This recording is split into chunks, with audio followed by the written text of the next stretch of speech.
Rise in the canyon, that's where I long to be, with my three good companions, just my rifle, pony and me. Je crois que le premier truc dont je me souviens, tu veux dire dans ma vie ou alors vraiment dans tout? Vraiment, ça peut être vraiment une des premières images que j'ai. Bah, la vie, déjà, c'est bien. C'est pas Alors, mal. dans la vie, j'ai une image. Je pense que c'est un matin de Noël avec mes parents, quand je devais avoir 4-5 ans. Et j'ai déjà raconté cette anecdote, mais c'est un souvenir que j'ai.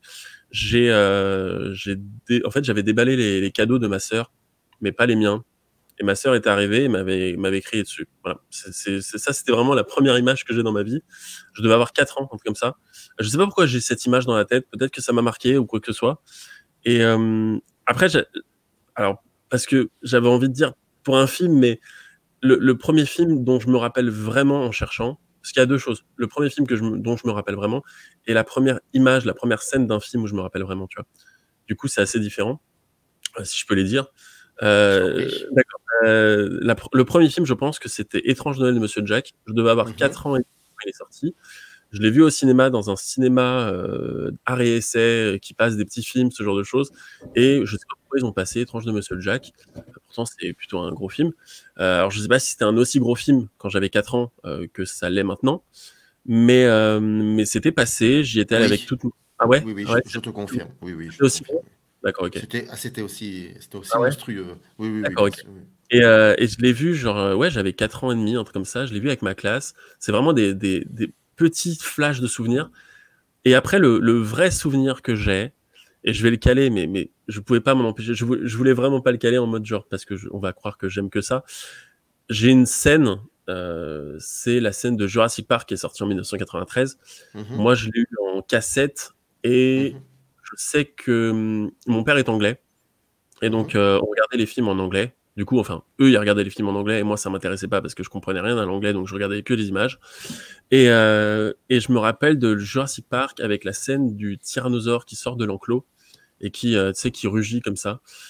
Et je devais avoir peut-être 4 ans, 5 ans, un truc comme ça. Un truc comme ça, je pense que je devais avoir 5 ans. Et c'est une des images qui m'a le plus marqué au cinéma, enfin, à la maison, mais dans le cinéma, je pense. Et c'est resté avec le temps. Je suis toujours fan de Jurassic Park, quoi.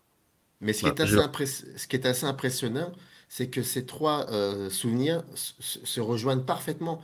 Parce que dans les trois souvenirs, il y a toujours cet esprit, enfin, il y a toujours la notion de cri. Il y a Ouais. l'effroi et il y a le cri. D'ailleurs, une question un peu indiscrète, et tu Vas-y, peux ne vas-y. pas y répondre, mais pour revenir à ton premier souvenir marquant, quand tu t'en rappelles, est-ce que tu te rappelles d'un visage ou d'une voix qui est Je me hors champ? rappelle, je me rappelle d'une voix. Je me rappelle pas d'un visage. Je me rappelle juste d'une voix en pleurs, en train de crier pourquoi pourquoi t'as fait ça comme ça. Et c'est vraiment des après ce souvenir, il a été après raconté par mes parents, par ma sœur, ce genre de choses. Alors je me rappelle juste d'un cri, mais peut-être qu'avec le temps, bah, je me suis rappelé aussi de certaines choses qui au final moi je me rappelle pas, mais on me l'a tellement raconté que bah, c'est devenu un souvenir. Ouais, c'est plutôt un cri, ouais, un cri. Est-ce que ce serait en quelque sorte une espèce de première image comme ça de, parce que généralement quand on a des souvenirs liés au cinéma, c'est comme tu l'as très bien dit, ce sont des bribes, des fulgurances. Parfois même on croit se souvenir d'une image et plus tard on la revoit et on s'est trompé, elle n'a jamais existé. J'étais persuadé, j'ai fait une vidéo il y a pas très longtemps où j'ai dit que j'avais vu Le Monde Perdu avec mon père au cinéma. J'ai demandé à mon père, il m'a dit on n'a jamais vu Le Monde Perdu au cinéma, on l'a vu en cassette à la maison. Et j'étais persuadé de l'avoir vu au cinéma et je ne l'ai jamais vu au cinéma. Et j'étais persuadé vraiment dans mes souvenirs, j'ai vu ce film au cinéma et je ne sais pas pourquoi. Ou je l'ai échangé avec un autre ou je sais pas ou je ne sais pas, mais vraiment très bizarre quoi. Mais ça te décontenance un petit peu ou tu trouves ça plutôt De quoi sain? de non, bah, c'est bizarre quoi, mais c'est bizarre de se dire que en fait ce que je vois, je m'en rappelle plus. Ou alors le monde, par exemple, je pense au Roi Lion, tu sais, beaucoup de gens de ma Mhm. génération en 90, beaucoup de gens de ma génération ont regardé à 4-5 ans le Roi Lion. Oui. Je n'ai pas de souvenir si j'ai vu ce film ou pas, tu vois. Pourtant, j'ai demandé à mon père aujourd'hui, il m'a dit oui, on a été voir le film ensemble, on a vu Aladdin ensemble, je n'en ai aucun souvenir, tu vois. Pourtant, je me rappelle d'autres films plus jeunes, enfin plus vieux, pour le coup, comme je t'ai dit, Étrange Noël Monsieur Jack, mais que je n'ai aucun souvenir du Roi Lion qui est devenu un classique, ou même Aladdin. C'est très étrange. Voilà. Peut-être que je perds la mémoire avec le temps. Ou peut-être que tu revisites autrement les films que tu vois, ou les images réelles auxquelles tu assistes. Mais tu parles souvent de ton papa. Est-ce que ça a été un passeur dans Alors, ta vie, dans ton initiation à la cinéphilie? j'ai la chance d'avoir une famille très intéressée par le cinéma. Comme j'ai dit, mon père est anglais. Alors, pour expliquer un petit peu la situation, mon père est anglais, est arrivé dans les années 85 à peu près, on va dire début des années 90 en France, avec ma mère, ma mère qui est française, mais ils vivaient en Angleterre ensemble. Et, et en fait, mon père travaille dans la publicité, et a toujours travaillé dans la publicité, et avant de travailler dans la publicité, il travaillait pour Disneyland Paris au moment où ça a été construit en communication, D'accord, tu vois. Il était d'accord. directeur de communication ou un DR comme ça dans la communication à Disney. Mais au tout début, dans les années 90, 92, 93, un truc comme ça. Et avant ça, il travaillait chez Marvel Comics à Londres, en Angleterre, mais avant les films. Hein. Avant tout ça, je crois qu'il était screenwriter, c'est comme ça qu'on dit, je crois. Enfin, genre Oui. scénariste. Une Alors, je sais pas si... espèce de docteur qui répare entre parenthèses les scénarios ou il était réel, il Alors, était en fait, je confonds le mot, mais je crois qu'il script était doctor? scénariste, pas script doctor, screenwriter. Voilà, Mais je suis très j'ai mauvais en anglais, moi, je suis pas anglophone. script doctor, je crois que c'est autre chose. Ouais, non, c'était screenwriter. Genre, je crois qu'il était scénariste. J'ai voulu le faire en anglais un petit peu, peut-être, tu vois. Là, il est Euh, scénariste alors. Scénariste, mais je crois qu'il reprenait peut-être les comics qui venaient d'Angleterre, pardon, des États-Unis pour les importer en Angleterre et peut-être changer des trucs, je ne sais pas. Enfin bon, D'accord. voilà. Et donc, le cinéma, d'une certaine façon, a toujours été très important dans ma famille. Ma mère, qui est une vraie française, vraiment fan du cinéma français, et mon père, qui est anglais et qui a toujours évolué avec le cinéma anglais. Et moi, au milieu de ça, j'étais, pour le coup, ça a été un passeur, mais bien plus tard, pas quand j'étais jeune, parce que lorsque j'étais gamin, en fait, mon père, quand il est arrivé en France, ne parlait pas français. Ma mère parlait anglais avec mon père. Et donc, quand il y avait des films qu'on voyait au cinéma, bah, je voyais souvent des dessins animés et c'était en français, effectivement. C'est pour ça que j'ai beaucoup de souvenirs de Disney ou de ce genre de choses. Les premiers Pixar, par exemple, Toy Story. Et, et mon père, donc je te disais, ouais, regardez principalement des films en anglais, tu vois. Des importations cassettes d'Angleterre, des souvenirs comme ça. Et ma mère ne regardait pas de films français parce que mon père comprenait pas le français. Donc du coup, j'ai pas baigné dans toute la culture cinéma française dont j'aurais dû profiter quand j'étais gamin. Et j'ai pas baigné non plus dans toute cette culture cinéma anglais ou américain. Euh, parce que je comprenais pas l'anglais à 5 ans ou à 10 ans, quoi. Je commençais à comprendre l'anglais, j'avais 14 ans, quoi. Donc du coup, j'ai eu cette passation, on va dire, de ce désir, enfin, on va dire, cet amour du cinéma, mais vraiment à 14-15 ans, tu vois. Et donc du coup, j'ai pas du tout répondu à la question. Mais si, Mais parce que se passe-t-il à 14-15 ans à ce moment-là? j'ai été en internat, en fait. J'étais en internat, j'étais pas un garçon très très sympathique. Et je faisais n'importe quoi en cours. Et en fait, j'étais en internat et je me rappelle que pour remercier les gens, pour leur faire plaisir une fois de temps en temps, on avait l'étude et on avait une étude qui sautait. Et donc, à 21h, par exemple, le mercredi ou le jeudi soir, c'était soirée film. Et donc, chaque personne ramenait un film et on avait l'occasion de regarder un film, 2 films comme ça. Le mercredi après-midi, par exemple, quand certains allaient faire du sport, bah, moi, j'ai regardé des films au foyer avec toutes les autres personnes. Et du coup, c'est comme ça que j'ai commencé vraiment à aimer le cinéma, en fait, en découvrant des films que je connaissais pas du tout. Mon premier film d'horreur, on va dire d'une certaine façon, qui était... alors, c'est pas vraiment un film d'horreur, mais The Ring. Alors, la version américaine, Oui, pas la version Ringu qui était celle d'avant. le cercle. Le cercle, exactement. Ça m'avait fait bien D'accord. flipper quand j'avais 14 ans. Depuis, j'ai une peur panique des puits. Et, et ouais, c'était... C'était un ciné-club. C'était le Ouais, ciné-club de l'internat. club. D'accord. ramener les DVD une fois de temps en temps. Mes amis ramenaient des DVD et on se réunissait tous entre potes pour regarder des DVD ou des films, ce genre de choses, même des cassettes, parce qu'il y avait encore un magnétoscope. Et c'était très cool. C'est comme ça que j'ai découvert Matrix. C'est comme ça que j'ai découvert beaucoup de films, quoi. Très tardivement. Et donc, en fait, c'était vous, entre vous, c'est vous qui établissiez la programmation, ce n'était pas un adulte, entre parenthèses. Non, c'était tenu par l'école, tu vois, par le pensionnat, mais on va dire que c'était géré par les élèves, tu vois. C'était géré par les jeunes, et en fait, il y avait un vote, c'est-à-dire que plusieurs personnes ramenaient des DVD, et par exemple, avant de commencer le film, on disait, bon, bah voilà, aujourd'hui j'ai ramené Matrix, aujourd'hui j'ai ramené The Ring, aujourd'hui j'ai ramené Bad Boys, aujourd'hui j'ai ramené Volteface, c'est comme ça que j'ai découvert également Volteface. Et en fait, chacun votait comme ça, à droite, à gauche, et celui qui avait le plus de votes, on regardait le film. Et du coup, c'est comme ça que j'ai découvert bon nombre de films. Et très souvent, tu t'en doutes peut-être, on était jeunes, et c'était principalement du cinéma américain, du blockbuster, ou du cinéma d'horreur, mais c'était pas, par exemple, des films français, ou c'était pas des films peut-être plus intimistes, ou parce que quand t'es en mercredi après-midi avec tes potes, t'as peut-être pas spécialement envie de regarder ça, surtout quand t'as 14-15 ans, quoi. Enfin, je dis pas pour tout le monde, mais je dis quand t'es avec une masse de personnes, quand t'as 20-25 personnes, les gens vont plus aller vers le film de John Woo avec de la castagne que vers, par exemple, Monsieur Batignolles ou Les Choristes ou ce genre de film, quoi. Même si ça reste des très bons films, quoi. D'accord. Mais alors, tu as 14-15 ans, et puis tu vas encore grandir, et puis à un moment, tu pourras donc voir des films anglais sous-titrés en français, voire même Ouais. de les voir sans sous-titres, et tu pourras voir aussi des films français. Et est-ce que tout ça, effectivement, c'est arrivé? C'est-à-dire, est-ce qu'à un moment, tu t'es retourné, tu as dit, bon, papa, maman, c'est parti, là. C'est arrivé, j'aime le cinéma maintenant. J'aime beaucoup le cinéma, mais j'ai ce ressenti personnel, tu vois, tous les invités à chaque fois parlent de légitimité. Tu vois, moi, j'ai même pas de légitimité, par exemple, pour avoir une chaîne, tu vois, c'est pas ça, moi. Par exemple, j'ai limite pas de légitimité pour parler tout court de cinéma, en fait. Même avec des gens. Parce que je ressens un cruel manque personnel de connaissances cinématographiques, parce que j'ai pas vu les classiques, ou parce que je les ai rattrapés trop tard, ou peut-être parce qu'on n'a pas la même définition d'un classique, ou de chef-d'œuvre, ou ce que c'est. Comme j'ai dit, j'ai plus évolué avec le cinéma américain type blockbuster quand j'étais plus jeune.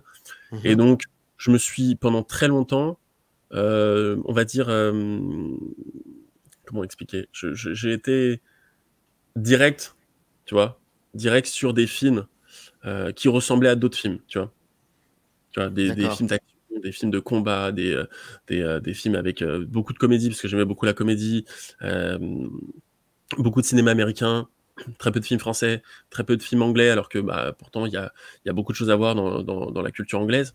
Peu de films asiatiques, j'ai découvert le cinéma asiatique très tardivement. Et mais là maintenant, on va dire que c'est depuis à peu près 5-6, on va dire depuis ma vingtaine, ok? Depuis le début de ma vingtaine, ouais, j'adore le cinéma. Je suis vraiment fan de cinéma, mais j'ai pas encore tout vu. J'ai pas encore tout vu. Mais est-ce que tu t'en veux de ne Ouais. pas être suffisamment curieux? Je pense que je me trouve pas mal d'excuses, en fait. Tu vois, genre, très souvent, je me dis, même maintenant, hein, je me dis des fois, quand je vois les stories de mes potes sur les réseaux sociaux qui partagent tous leurs films, ou les films qu'ils sont en train de regarder, ce genre de choses, et moi, je me dis, mais vas-y, fais-le au lieu de jouer aux jeux vidéo. Mais vas-y, fais-le au lieu de rien faire à part regarder des vidéos YouTube de chats, ou des vidéos YouTube de n'importe quoi. Ou quand je me perds sur YouTube, je me dis, mais j'aurais pu regarder un film, là, j'aurais pu découvrir un super film. Et je pense que c'est juste de la paresse. Et tu sais, genre, je sais pas comment toi tu es, mais j'ai du mal à me forcer à regarder un film parce qu'on m'a dit de le regarder. Tu vois, par exemple, je l'assume, je l'ai déjà dit, je n'ai pas vu Le Parrain. J'ai pas vu Le Parrain parce que pour moi, il n'a pas encore été le moment où j'avais envie de le voir, tu vois. Enfin, il y a jamais eu d'occasion où je me suis dit, ça y est, je regarde Le Parrain. Il y a eu d'autres occasions où j'ai découvert d'autres films bien plus vieux, tu vois. Par exemple, cette année, je me suis fait certains films d'Alfred Hitchcock. Je connaissais pas l'année dernière la filmographie de Alfred Hitchcock. Cette année, je me suis fait Fenêtre sur cour et La Corde, tu vois. Bon, bah, tu vois, j'ai adoré. J'ai regardé Psychose également, pardon. Et j'ai adoré. J'ai vraiment adoré, mais je pense que j'étais pas prêt avant, tu vois. J'avais pas l'envie. Et ça a Ça pris le peut temps. ça peut être une bonne raison peut-être aussi de ne pas avoir cette envie. Ouais, mais je pense que même quand t'as pas envie de quelque chose, des fois, c'est bien de se forcer. En fait, non, ce qui est important, voilà, c'est ça, en fait, je pense. Ce qui est important, c'est de se forcer soi-même, mais pas de se forcer parce que quelqu'un t'a dit il faut que tu vois ça, en fait. Euh, je pense qu'il n'y a pas d'âge pour découvrir un film. Si un jour je découvre, par exemple, j'en sais rien moi, un immense chef-d'œuvre, hein, j'en sais rien, n'importe lequel, mais que je le découvre à 60 ans, bah écoute, je l'aurais vu un jour dans ma vie. Voilà, enfin je veux dire, je l'aurais vu et peut-être que je l'apprécierais encore plus à cet âge-là, tu vois. Ouais. Par exemple, quel film j'ai vraiment beaucoup apprécié, par exemple.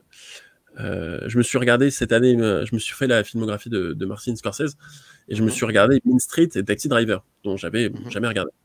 Et, et j'ai vraiment, C'est de la même période en plus, c'est intéressant. je crois, 3 années près, un truc comme ça, Mean Street, À puis peu après près. il y a Taxi Driver juste après, je crois.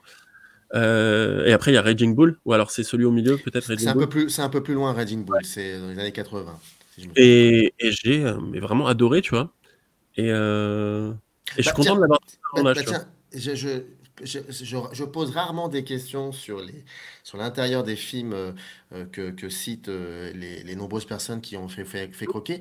Mais là, je sais pas pourquoi, j'ai très envie, tu vois, j'ai l'envie, moi, voilà, sur le coup, de te dire qu'est-ce qui t'a plu dans ces deux films? Est-ce qu'il y a quelque chose qui t'a plu et que tu trouves dans les deux films? Un point Euh, commun. En fait, j'aime bien le côté. C'est compliqué. Je suis pas très doué pour, pour dire pourquoi j'aime un film de base. Mais Mean Street, déjà, parce que c'était. Je crois que c'est le premier film de Martin Scorsese. Je crois. Mean Street. Et il en a fait avant, mais on s'en fout, c'est pas grave. Mais en tout cas, Un des c'est un premiers. film, Un des un des premiers. premiers. Voilà. Et, et je trouve qu'il y a une. Je sais pas comment expliquer. J'ai l'impression que bah, ça fait plaisir de voir Robert De Niro jeune déjà. Moi, j'ai toujours Ah oui. découvert Robert De Niro quand il avait minimum 40 ans, tu vois. Depuis que je suis jeune, Robert De Niro, pour moi, il est vieux. C'est comme Morgan Freeman. Enfin, même s'il a été découvert très tard, bah, pour moi, il a toujours été vieux, tu vois. Euh, et donc, C'est intéressant ce que tu et dis, donc, c'est ça me très fait plaisir de intéressant. découvrir des acteurs que tout le monde a découvert quand ils avaient 30 ans. Et moi, je les découvre quand ils en ont 60 ou 50, tu vois. Et ou même là, pardon, où je les découvre quand ils ont 20 ans, tu vois, un truc comme ça. Hmm. Euh, et dans Main Street, je crois que De Niro, il a genre 25 ans, 23 ans, un délire comme ça. Enfin, il est très jeune. Euh, et rien que voir déjà cet acteur, que c'est pour moi l'un de mes acteurs préférés, de le voir dans un délire tellement frêle, tellement jeune, tellement vraiment borderline, il fait ce qu'il veut, ce genre de choses. Bah ça me plaît. En plus, c'est un film un peu de mafieux, ce genre de choses, avec des mecs qui font un peu ce qu'ils veulent dans la ville. C'est un peu c'est des jeunes cons, quoi. Genre, ils contrôlent tout. Ils ont un bar où ils font absolument ce qu'ils veulent. S'ils veulent, je crois qu'il y a une scène où à un moment donné, t'as, je sais plus qui est complètement défoncé ou qui est complètement bourré, je crois, dans l'arrière-boutique, qui est en train de dormir, je sais plus quoi. Enfin, il y a une Mhm. scène comme ça, je crois. Peut-être que je me trompe. Et enfin, je sais pas, c'est ce genre de film qui me. Ouais, en fait, je prends mon pied, tu vois. Je prends mon pied. Et après, Taxi Driver, c'est vraiment parce que c'est. Parce que le sujet, tu vois, le syndrome de. Comment ça s'appelle post-traumatique? Non. C'est Ouais. Mhm. de l'après-guerre. Je trouve ça hyper intéressant. On a vu d'autres films, tu vois, maintenant. Parce qu'on voit des films qui te parlent de ce syndrome-là, avec la guerre du Golfe, avec la guerre de 2003, la guerre en Irak, ce genre de choses. Mais de voir un film plus vieux parler de quelque chose qui, j'ai l'impression, à l'époque, n'était pas vraiment. On n'en parlait pas trop, tu vois. Oui, enfin, je crois que à l'époque, le cinéma, si, le cinéma, s'en est mêlé, s'en est bien mêlé, oui, oui, De s'en est l'époque. bien mêlé. Non, Mais mais ouais, c'est ouais, pas. ouais. Ouais, ouais. Mais par contre, moi, je pense, sauf erreur de ma part, ne pas avoir vu de vidéo sur ta chaîne qui parle de ça, de Mean Street. Non, C'est Et une grande erreur. Le seul film dont j'ai parlé sur ma chaîne avec Robert De Niro, c'est Irishman. Et Irishman, oui, oui. c'est pas ce que toi t'en as pensé. Ah, moi Euh, j'aime beaucoup, moi j'adore. j'ai Moi, je suis... vraiment beaucoup aimé ce film, tu vois. Je trouve que pour moi, et je vais pas faire une critique d'Irishman, mais pour moi, je trouve que c'est une. Je sais que beaucoup de gens n'ont pas aimé ce film. Vraiment, beaucoup de gens n'ont pas aimé ce film. Pour moi, c'est une belle conclusion à tous ces films de gangsters, tu sais. Et il y a une vraie. On parle de quelque chose dont on n'a jamais vraiment parlé dans les autres films de gangsters de Scorsese. C'est qu'on parle littéralement de la mort, quoi. On parle du fait que bah, ces mecs, qu'importe qui ils étaient, des gangsters, des mafiosos, ce que tu veux, bah, ils vont finir par mourir, en fait, tu vois. Et il y a je trouve ce film très fort parce que le fait de parler de revenir sur beaucoup d'époques, tu vois, ça aide à s'attacher de plus en plus aux personnages. Et, euh, et quand tu vois ce film, tu repenses aux anciens films avec tous ces acteurs que tu as vus et que tu te dis, mais merde, putain, mais en fait, et ces mecs-là vont bientôt mourir, quoi. Enfin, ces mecs-là sont vieux, ou peut-être que c'est leur dernier film ensemble, ou juste, enfin. Et je trouve qu'il y a ce rapport à la mort, il y a je trouve ça beau, et en même temps, je trouve ça triste, et j'ai personnellement beaucoup pleuré à la fin de ce film, quoi. J'ai trouvé le film très, très touchant, en fait.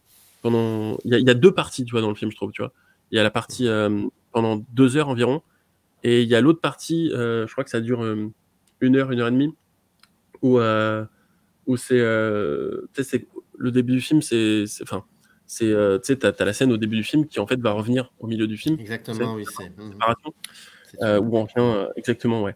Et j'ai trouvé cette deuxième partie vraiment déprimante, mais vraiment belle en fait. Ouais, voilà, je parle beaucoup de Irishman, mais ouais, c'était vraiment une claque pour moi l'année dernière, quoi. Vraiment En une vraie t'é- claque. en t'écoutant, j'ai l'impression que si tu devais définir un peu le cinéma pour toi, ce serait, je peux me tromper, mais ce serait surtout d'abord, avant tout, le corps, les corps de personnages qui se confondent avec ceux et celles des acteurs et de les voir comme ça évoluer jusqu'à Scorsese, Mean Streets. Bon, il avait fait quelques films avant, mais Ouais, bon, Mean Streets et plus progressivement jusqu'à Irishman. Et tu t'aperçois, tu te dis, putain, en voyant ce film-là, bah, De Niro peut. En fait, De Niro ouais, peut mourir. De Niro n'est pas un personnage de fiction. tu vois, quand je réfléchis, moi, pour que tu saches, et ça, peu de gens le savent en général, parce que je le dis pas, j'ai toujours été beaucoup plus attaché aux séries qu'au cinéma. Mhm, Mais pas toujours, en fait, d'une certaine façon. J'ai commencé à aimer le cinéma au moment où j'ai commencé à regarder des séries qui étaient, pour moi, du cinéma. C'est-à-dire mhm, que je parle des vraies séries qui ont commencé, enfin des vraies séries, où quand on est passé d'un format feuilleton, un petit peu, voilà, où on s'en fout un petit peu, à un format où il y a une vraie histoire, où tu dis vraiment, où il y a des vrais réalisateurs derrière, ou des réalisateurs de cinéma qui sont allés faire des séries, mhm, qui se fait maintenant beaucoup, énormément, tu vois. Mais à l'époque, une des premières séries à faire ça, c'est par exemple Lost, mhm, voilà, ça a été produit par J.J. Abrams, qui était effectivement un réalisateur de série pour Alias, mais qui avait aussi, enfin, après il a fait évidemment Super 8, Star Wars 16, ce genre de choses, mais je crois qu'il avait fait Mission Impossible 3 entre les deux, ou alors peut-être que c'est juste après, je sais plus. Ah, là, tu me poses une colle, là. On Mais, vérifie. Je sais plus, mais en tout cas, ici, il y a des commentaires. On saura tout de suite ce qu'il en est. je Mais sais pas pourquoi comment on commençait par rapport aux séries et aux films, mais, mais je trouve qu'il y a vraiment une nouvelle vague, pardon, des séries, tu vois. Genre vraiment un refresh, tu vois. Vraiment mhm, une, un moment où les séries ont commencé à être intéressantes.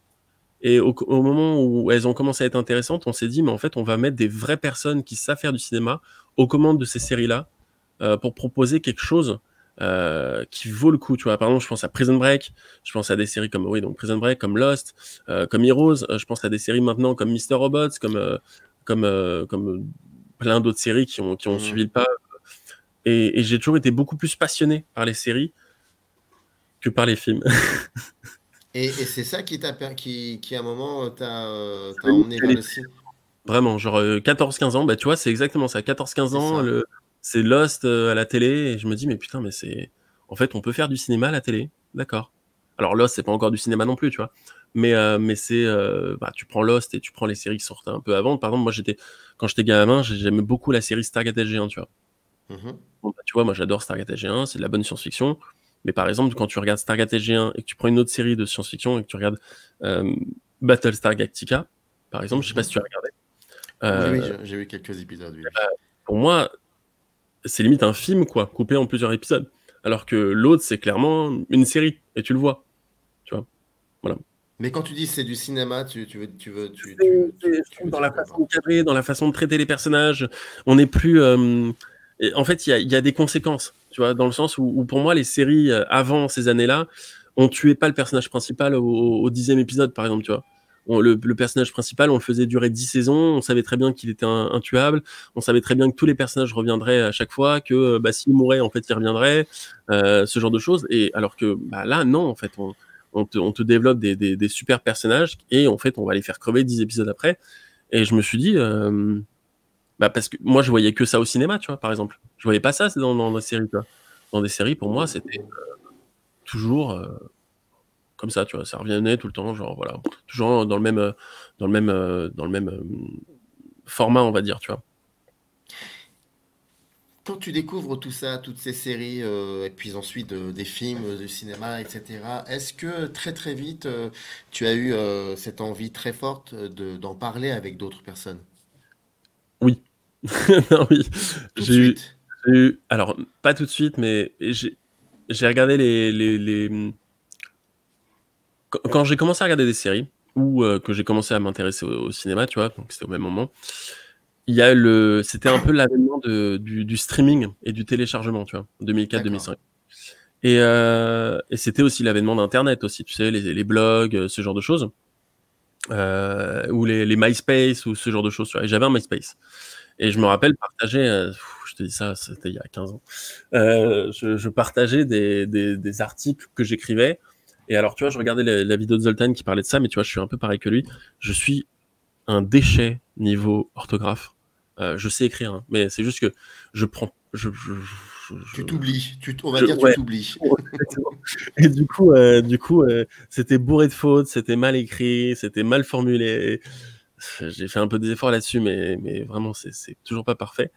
Et ouais, j'aimais partager ça. Je sais pas qui me lisait, tu vois. J'avais pas forcément de réponse. Je sais même pas si un jour quelqu'un a lu ça.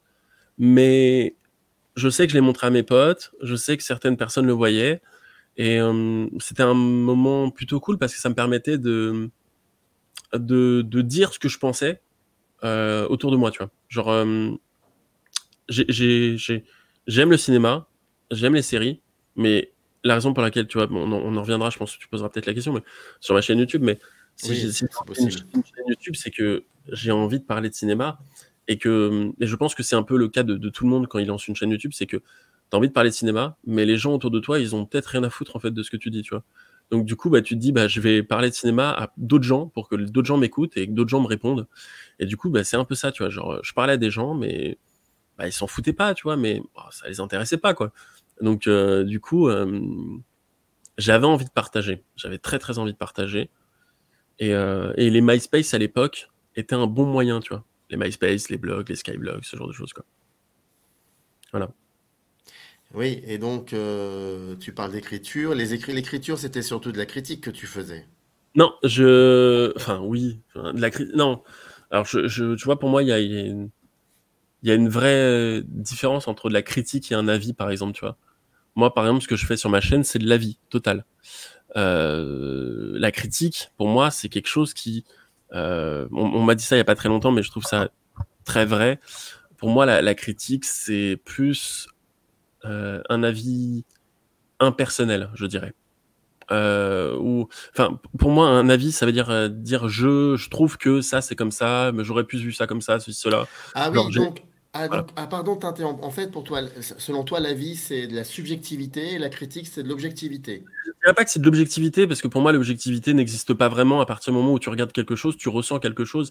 Et à partir du moment où tu ressens quelque chose, tu transmets ça au format adéquat. Et en fait, que tu sois évidemment critique de papier, et du coup, tu peux peut-être me répondre pour le coup, mais même si tu essayes de dégager au maximum et d'être le plus objectif possible, il y a quand même un ressenti derrière, clairement, tu vois. Si pendant la séance, tu t'es fait chier, le film, t'auras pas envie de dire que c'est génial, tu vois. Ouais. Mais il faut je pense que c'est là où un avis est différent. C'est que un avis n'engage que moi et c'est full subjectivité, quoi. Vraiment, quoi. C'est que moi. Genre, c'est que moi et c'est pour ça que... Ouais, tu voulais dire un truc. J'allais te dire, ne penses-tu pas que la critique d'art, c'est aussi full subjectivité, comme tu dis? Ah mais c'est ça qui est dingue aussi, c'est que... Bah donc c'est C'est... de la critique que tu fais alors. Ouais, mais je dirais que il n'y a pas le côté moi j'aurais dit comme ça, c'est plutôt des phrases du genre ah ça peut être après tu sais la critique et la vie ça peut être la même chose, c'est juste que la façon dont c'est formulé, au final tu as l'impression que c'est plus de la critique que de la vie. Par exemple, si je dis je trouve que ce mur est bleu et que après je dis allez, pour moi c'est de la vie, alors que si j'écris en critique euh, euh, il apparaît que ce mur est bleu, tu vois ce que je veux dire? C'est Oui, plus mais une ça, critique c'est juste un problème de phrasé. de Oui, construction. Donc, ne pense. Alors, bah, c'est très bien parce que tu m'emmènes vraiment délicatement vers une question vas-y. qu'on entend souvent parce que, et puis c'est tout à fait normal parce que quand fin des années 90, il y avait un certain questionnement dans le milieu de la critique de cinéma, à savoir est-ce qu'on peut réellement trouver de la critique de cinéma sur Internet? Il s'est avéré que l'histoire a dit oui. Bon, maintenant il y a une autre question qui se pose 20 ans après, comme chez Dumas, 20 ans après, est-ce qu'il y a de la critique de cinéma chez YouTube? C'est compliqué. Je pense que oui. Je pense qu'il y a des gens qui sont très doués pour, euh, pour être le plus objectif possible, je dirais. Il y a des gens qui arrivent très bien à parler d'un film sans faire part de leur ressenti personnel, je pense. Euh, Par exemple, tu vois, genre, je prends l'exemple de Durandal, tu vois. Par exemple, tu Mhm. vois. Durandal, pour moi, c'est très étrange parce que il va faire beaucoup d'avis, mais il va faire aussi pas mal de critiques, tu vois. Et quand il va faire sa critique, ça veut dire pour moi, il va vraiment exposer les faits. Voilà, c'est comme ça, c'est shooté comme ça, c'est tourné comme ça. Il y avait ça, il y avait ça, il y avait ça. Mais d'un autre côté, il va dire, ouais, mais tu vois, moi, je trouve que, bah, moi, j'ai pas aimé ça. Enfin, je trouve qu'il fait vraiment les deux, tu vois. Je sais pas si t'es d'accord ou pas.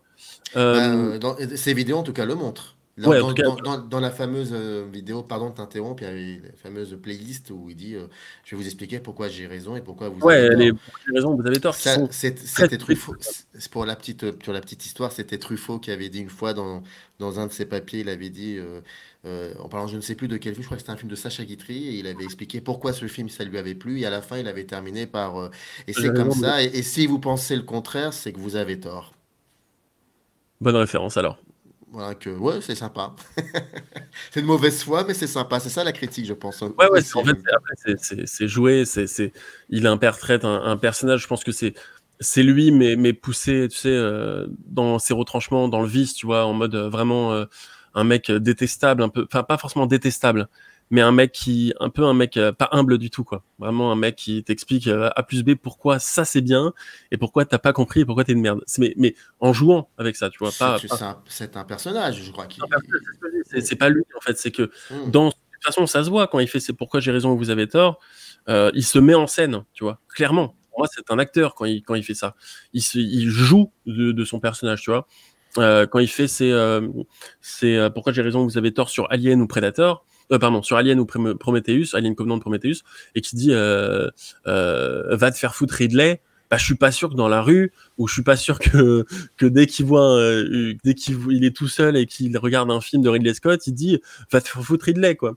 Je pense qu'il en joue, Oui, il avait d'ailleurs, ça lui a un peu porté légèrement préjudice parce qu'il avait eu cette histoire avec Godard où il avait comme, il avait quand même demandé à ce que Godard soit piqué. Enfin, enfin, voilà, donc c'est un ouais, peu bon, provoqué. C'est de la provocation. Ça lui a, et je pense que voilà.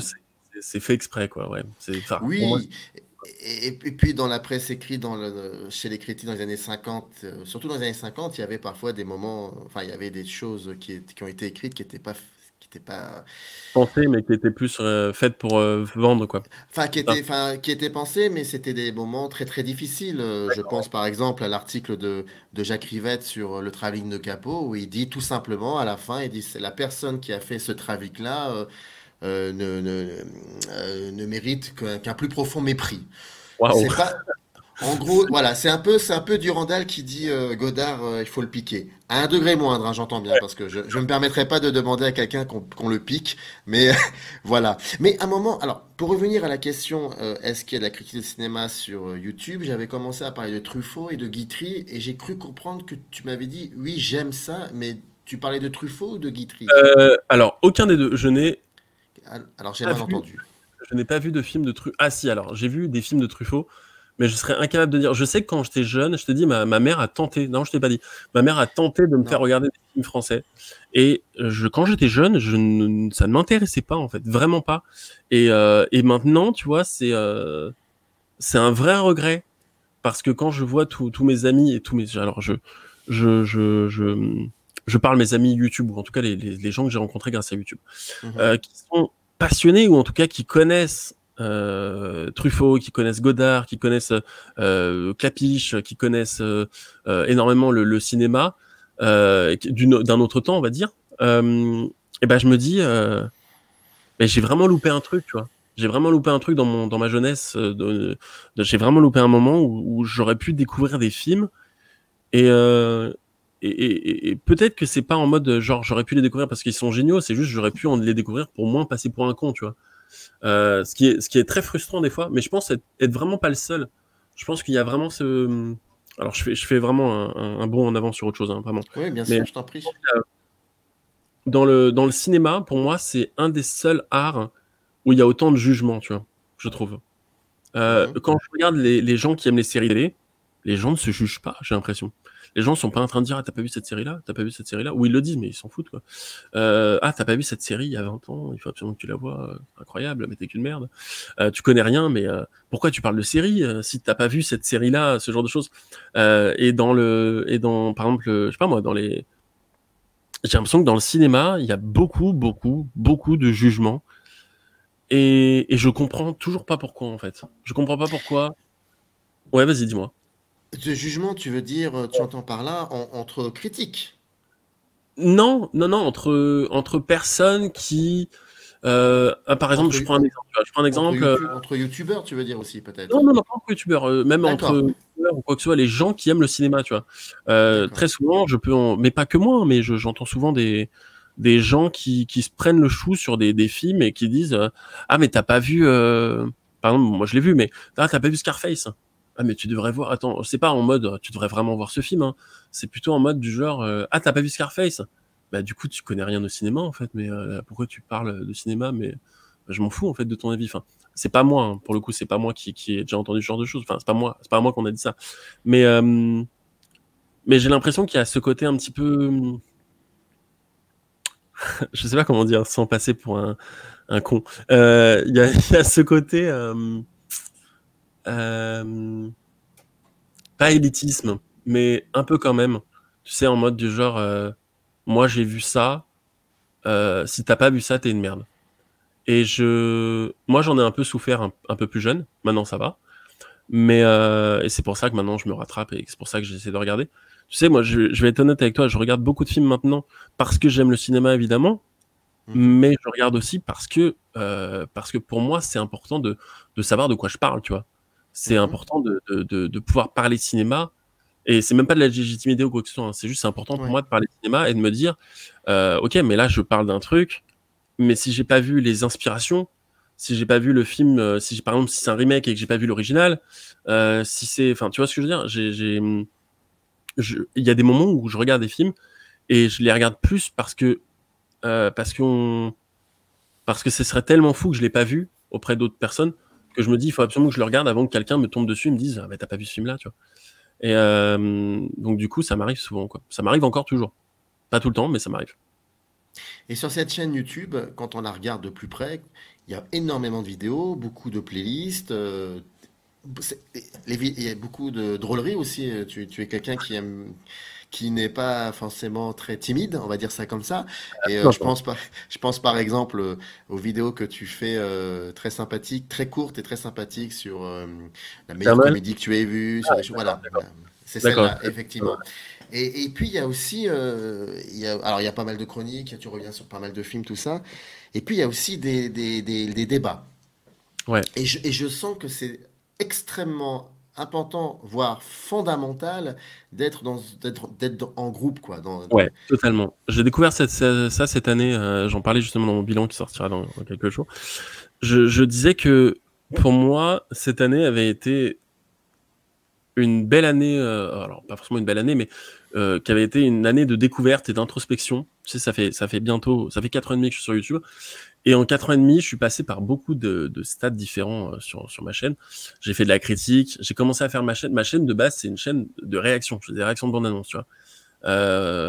Puis après, j'ai arrêté parce que en fait, j'aimais bien, mais les gens s'attendaient à ce que je fasse des réactions à l'américaine, tu vois, des trucs de ouf où je saute dans tous les coins, ce genre de choses. Puis après, j'ai fait des critiques.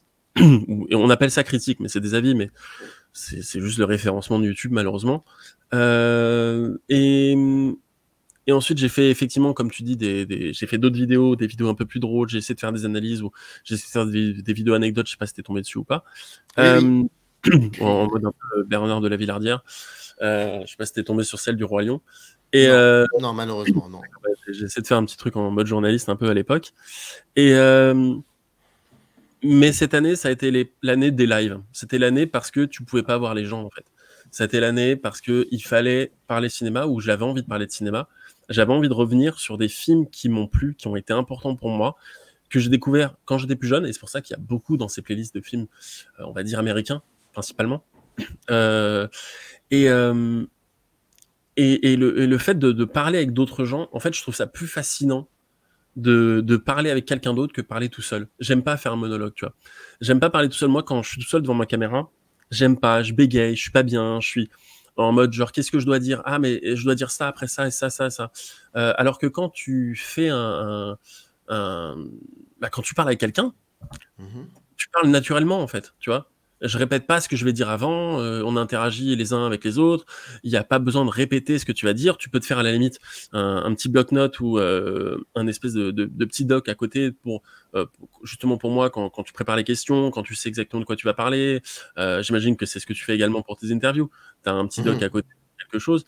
Pareil, tu vois, je bosse un minimum quand même mes débats, ça veut dire que je vais je vais faire des recherches, je vais mater tous les films avant, je vais essayer d'aller chercher des petites anecdotes, regarder tous les making-of, je vais regarder les commentaires audio, je vais passer 3-4 heures à écrire les questions, à réfléchir à des questions pertinentes ou intéressantes. Donc il y a un petit travail quand même de j'ai envie de dire un petit peu journalistique, mais j'aurais pas la prétention de dire journalistique, tu vois. Mais un début de journalisme, on va dire, ou de chroniqueur, tu vois, plutôt. Mhm. Et je trouve qu'on s'éclate vraiment quand on parle à plusieurs, tu vois. Je pense que peut-être que toi, c'est pareil. Par exemple, toi, tu préfères peut-être. Est-ce que tu préfères parler cinéma? Je sais que c'est pas une interview inversée, hein, c'est juste une question. Je t'en prie.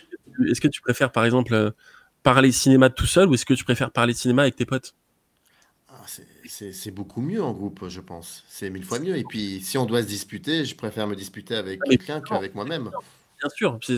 C'est que toi, par exemple, si tu vas aimer, par exemple, Terminator, je sais pas, tu prends Terminator 1, ok? Mhm, En mhm, fait, j'adore Terminator Renaissance, par exemple, ou j'adore mhm. Terminator Genesis. Il y a des gens qui aiment bien. Hein. Eh ben, tu prends Terminator Genesis, et tu sais que tu vas tomber avec quelqu'un qui déteste ce film, quoi. Et du coup, chacun a ses arguments, chacun amène à sa table son truc, et on part dans des délires, et on passe quand même un bon moment, tu vois. Et Eh oui, ouais, je comprends. c'est plus sympathique, tu vois. C'est plus plaisant que parler tout seul, quoi. Genre, je m'éclate vraiment, vraiment, complètement, quoi. Et les sujets, c'est toi qui les choisis et en fonction de quoi exactement? Les sujets ou les personnes? Moi, je vais te dire les deux. Moi, les personnes, j'imagine, c'est parce que tu as des affinités ou peut-être parce que tu Alors, trouves que leurs vidéos, enfin, ce qu'ils dégagent. je... les sujets, c'est... Tu vois, il y a pas de truc en rapport avec l'actualité, par exemple, tu vois. Par exemple, j'ai fait James Cameron. Il n'y a aucun film de James Cameron qui est sorti depuis une éternité. Pareil pour Terminator ou Pierre des Caraïbes. Effectivement, j'ai fait beaucoup de films mainstream, tu vois. C'est-à-dire que Mhm, j'avais envie de parler de ces films-là. J'ai pas parlé de tous, tu vois. Un jour, je parlerai d'Indiana Jones. Un jour, je parlerai d'autres choses, de Spielberg ou d'autres réalisateurs. Par exemple, tu vois, je te donne un exemple. Bientôt, je fais ça sur le cinéma de Catherine Bigelow, tu vois. Qui, oui, pour le ah coup, oui, ah est oui, très oui. différent des autres débats que j'ai eu avant, tu vois. Parce que le cinéma de Catherine Bigelow, c'est un cinéma qui est d'un film à un autre assez différent. Tu prends Détroit et tu prends Point Break, c'est assez différent quand même, tu vois. Et donc, il y a ou Zero Dark Thirty ou d'autres films qu'elle a fait, tu vois. Et donc, je pense que c'est selon l'humeur, selon le moment, ce genre de choses. J'avais envie de, donc peut-être, on va dire d'une certaine façon, créer une audience avec ces gros films, tu vois. Ouais. Intéresser les gens pour pouvoir par la suite proposer des formats peut-être plus courts, qui dureront pas 3 heures, où on parlera peut-être que 2 ou 3 films, et qu'on parlera peut-être, je sais pas moi, de la trilogie Cornetto d'Edgar Wright, tu vois. Peut-être qu'on parlera par exemple, j'aimerais peut-être parler de quelques films de Alfred Hitchcock, quelques films de Stanley Kubrick, ou alors peut-être même faire la filmographie de Stanley Kubrick en 2 parties, tu vois. Mais d'entrée comme ça, t'en as pour toute la nuit, là. ouais. Ouais, c'est comme Steven Spielberg, tu vois. Je crois qu'il a, Oh, il a 4 plus tous les trucs, plus tous les scénarios écrits. C'est un truc, tu le fais en 10 parties, tu vois. Donc voilà, donc c'est vraiment selon mon envie. Et les personnes que j'invite, au début, c'était des gens que je connaissais, que je suivais, des potes à moi. Et dès la deuxième vidéo, alors dès le deuxième live, le premier live, c'était sur le cinéma d'horreur. Et le deuxième live, c'était sur Alien, sur Alien, ouais. Tu l'as vu celui-là? Non, peut-être pas. Celui-là, je l'ai pas vu. C'était lequel? C'est le premier ou c'est la... Le premier, c'est sur le cinéma d'horreur. Non, pardon, excuse-moi. C'est le premier Alien ou c'est sur, sur Tous les Aliens, la... tous les Aliens 1 au 4 avec Alien vs Predator 1 et 2. Voilà, avec Prometheus et Alien Covenant. C'est un live qui a duré 2h30. Et je me suis dit, mais attends, mais en fait, autour de moi, je connais sûrement des gens qui aiment Alien, mais est-ce que ce serait pas plus pertinent et plus intéressant que j'aille chercher des gens qui aiment la science-fiction et qui aiment en parler? Et du coup, je suis allé chercher des gens. Et alors, c'est ça où je pense que c'est intéressant, c'est que j'ai pas ce... Quand je vais chercher quelqu'un, quand je l'invite plutôt que quand je vais chercher, pardon, j'ai pas le... Je suis pas en train de me dire, ah ouais, cette personne a 100 000 abonnés, je vais l'inviter, tu vois. Ah, Je me dis, d'accord, ok. cette personne, elle aime Alien, cette personne, elle n'aime pas Alien, cette personne, elle aime Star Wars, par exemple, cette personne, elle aime Pierre des Caraïbes, bah, c'est marrant, tiens, sa vidéo, elle était cool, je vais essayer de la contacter, voir si ça l'intéresse. Et j'ai de la chance que toutes les personnes que j'ai contactées pour l'instant, presque toutes les personnes, ont été intéressées et soient venues, tu vois. Quand moi j'ai reçu, je sais pas si tu connais le capitaine de la chaîne Nexus 6, une chaîne que j'aime beaucoup par exemple, qui est une chaîne qui a 200 000 et quelques abonnés, qui est une chaîne très intéressante. Bah, j'étais comme un gosse, tu vois. C'est une chaîne pardon, que je suis depuis 3 ans. Et le gars, quand je lui ai dit, bah salut, j'aimerais te proposer de parler de Alien, on se connaît pas du tout. Je m'en fous des abonnés. Moi, ce qui m'intéresse, c'est juste parler d'un sujet intéressant, quoi. Est-ce que ça t'intéresse? Il m'a répondu, ouais, carrément. Tu vois? En fait, quand j'ai proposé à d'autres gens de parler Star Wars, qu'ils aient 150 000, 300 000 abonnés ou 500 000 ou qu'ils aient 2000 ou 200 ou quoi que ce soit, bah, l'important, c'est le sujet, tu vois. Ce qui est, c'est pas important de savoir les abonnés, c'est que des chiffres, tu vois. Enfin, c'est que ça, tu vois. Genre, ça reste des personnes comme toi et moi, qui font les mêmes choses que toi et moi, et du coup, je suis pas là à idolâtrer les gens en mode du genre, s'il te plaît, viens, incroyable, tu vois. Je suis content que certaines personnes que j'apprécie et que je respecte le travail viennent, mais je traite les gens de façon normale et je pense que c'est ça qui plaît aussi. Ça veut dire que je suis pas en train de... J'allais parler un peu mal. Je suis pas en train de cirer les pompes. Je pense que j'avais compris ce que tu allais dire. Je parle normal. Ensuite, ce que je fais en général, c'est que sur Twitter, bon là, moi, je suis plus sur Twitter, mais ce que je faisais sur Twitter, donc je le ferai sur Instagram. J'invite toutes les personnes qui vont participer au débat dans un groupe Instagram ou Twitter une semaine avant. Comme ça, les gens font connaissance, discutent entre eux. Il y a des petites alchimies, il y a des petites amitiés, peut-être des petites inimitiés qui se font aussi parce que on commence à balancer quel film toi tu aimes, quel film toi tu n'aimes pas. Et ensuite, quand on part sur le live, les gens se connaissent un petit peu quand même pour qu'il y ait une petite alchimie, il y a un petit truc, tu vois. Pour pas que je prenne les gens pour des chiffres en mode genre toi t'es là, toi t'es là, toi t'es là. Non, non, il faut qu'il y ait une espèce de petite cohésion avant, tu vois, pour qu'on soit à l'aise. Et du coup, ouais, c'est ça. Donc je prends des gens que j'aime, qui m'intéressent, et que la personne ait 50 abonnés, qu'elle en ait 2, qu'elle en ait pardon, 100 000 ou 150 000. Ce qui m'intéresse, c'est son contenu et ce qu'elle dit, tu vois, et ce qu'elle pense. Voilà. Après, Vraiment rien à Après, voir avec quoi.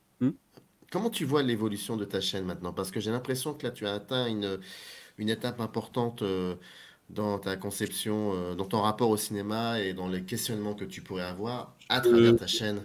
Et comment tu la vois maintenant, ta chaîne, Ma chaîne, où est-ce évoluer? que je la vois évoluer ou comment je la vois maintenant? Comment tu vas la voir plus tard, surtout? En fait, je actuellement, pour te dire la vérité, je suis un petit peu perdu, tu vois, sur ma chaîne. J'ai eu une année extrêmement riche en introspection, comme j'ai dit tout à l'heure, mais d'un autre côté, j'ai été très tenté par l'appât de la célébrité, on va dire, d'une certaine façon. Je regardais beaucoup mes statistiques cette année, ce que je faisais jamais avant, beaucoup mes stats, beaucoup mes abonnés, beaucoup mes vues, beaucoup mes trucs comme ça. Je dis pas que je l'ai fait toute l'année, tu vois, mais je l'ai fait à un moment donné. Et heureusement que j'ai eu des gens derrière moi pour me dire à un moment donné, mec, tu fais de la merde. Comme ça, j'ai pu lâcher prise, prendre de la distance parce que je pense que c'est important et voir le monde qui m'entourait. Je pense que je digresse, hein, mais je fais vite fait une parenthèse là-dessus. Je Je t'en pense que prie. YouTube est très intéressant, mais c'est comme tout, quand tu es à fond dessus, c'est difficile de penser à autre chose en fait. Je pense que quelqu'un qui est fan de sport, qui a envie d'être, qui est compétiteur dans l'âme ou qui a envie d'en faire son métier, je ne sais pas, bah, ça doit être difficile pour lui de lâcher prise. Surtout que ça peut être assez chronophage, tu vois, YouTube, tu vois, par exemple, par exemple, tu te lèves le matin, tu bosses sur une vidéo, puis après, tu vas penser à autre chose, puis après, tu regardes ça, puis tu regardes l'autre, puis après, tu finis ton montage à 8 heures du matin et tu dors 1 heure, puis enfin, je l'ai fait cette année, hein. Il y a des moments où, parce que je voulais que des vidéos sortent, j'ai dormi 1 heure dans la journée, tu vois. Et après, tu regardes les vues, tu regardes les trucs, tu dis, ah ouais, ça, j'aurais pas fait comme ça. Ah ouais, je suis un peu déçu, ça a pas démarré, ça a pas décollé. Et surtout que j'ai été alors comme beaucoup de gens cette année, j'ai été au chômage cette année, Mhm. avec le coronavirus, justement. Ah oui, bien sûr. Et donc, en fait, bah, pendant le confinement surtout, déjà, ça a été, et pendant 6 mois au moins de cette année, j'étais full non-stop sur YouTube. Vraiment. Parce que j'avais rien d'autre à faire. Je travaillais pas. Mon confinement, je l'ai vécu tout seul. J'aurais pu regarder des films, tu vois, par exemple.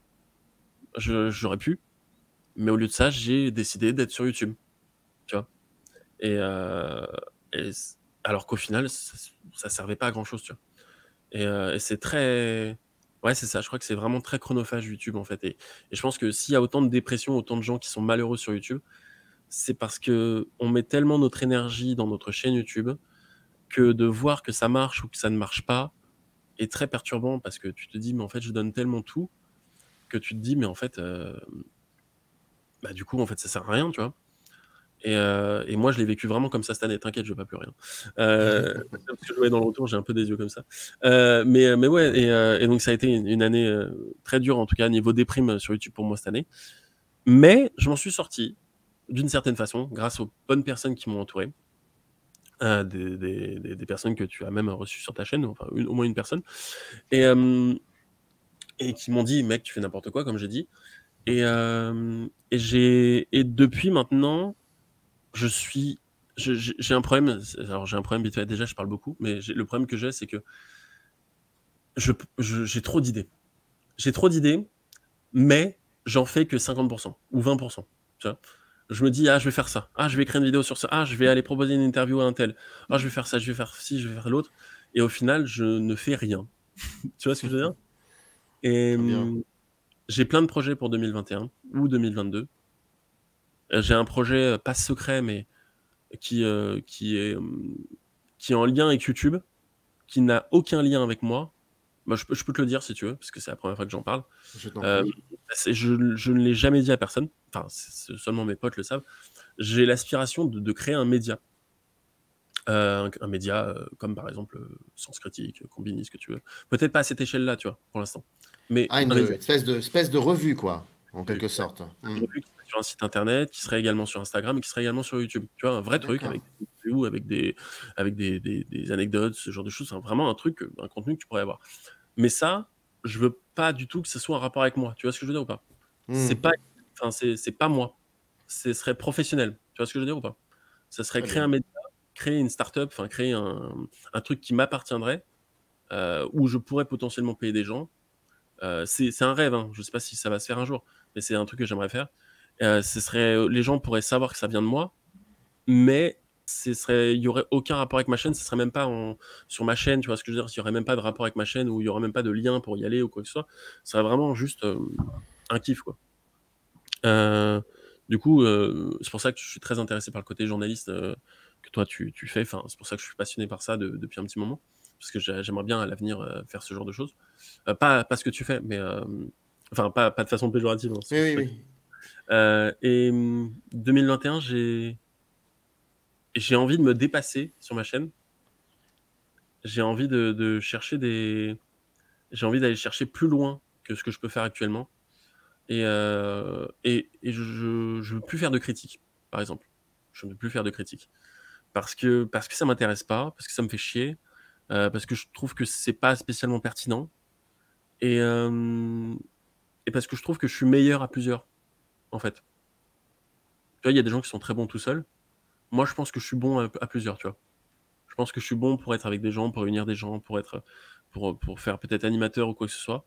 Peut-être des podcasts vidéo, peut-être des podcasts audio, peut-être peut-être des interviews, par exemple, ce genre de choses, tu vois. Ce que j'ai déjà fait l'année dernière, j'ai fait une interview de Donald Renew. Je sais pas si tu connais. Et Oui, bien sûr, c'est la voix de Spider-Man, c'est Titeuf. exactement, ouais. Et donc j'étais vraiment allé à sa rencontre et tout. J'ai pas fait une interview aux caméras ou quoi que ce soit. Je me suis déplacé de ça, et j'aimerais vraiment refaire ça encore plus cette année avec pourquoi pas des acteurs, pourquoi pas des scénaristes, ce genre de choses. Mais j'ai l'impression qu'on a un peu les mêmes aspérités, peut-être. Donc, Bah oui, en fait, c'est marrant parce que tu veux faire quelque chose enfin, que j'ai commencé. Mais maintenant, moi, c'est ça, ouais. c'est J'étais marrant. par votre chaîne, en fait, enfin, par toi, ou pas passionné par toi, mais t'as compris ce que je veux dire. Je trouve ça hyper intéressant, quoi. Parce qu'il y a une vision cinéma, mais il y a aussi la vision journalistique que je trouve passionnante, en fait. Du coup, voilà. Pour moi, c'est bon. Voilà. Pour moi, c'est bon. In the canyon, that's where I long to be, with my 3 good companions, just my rifle, pony and me.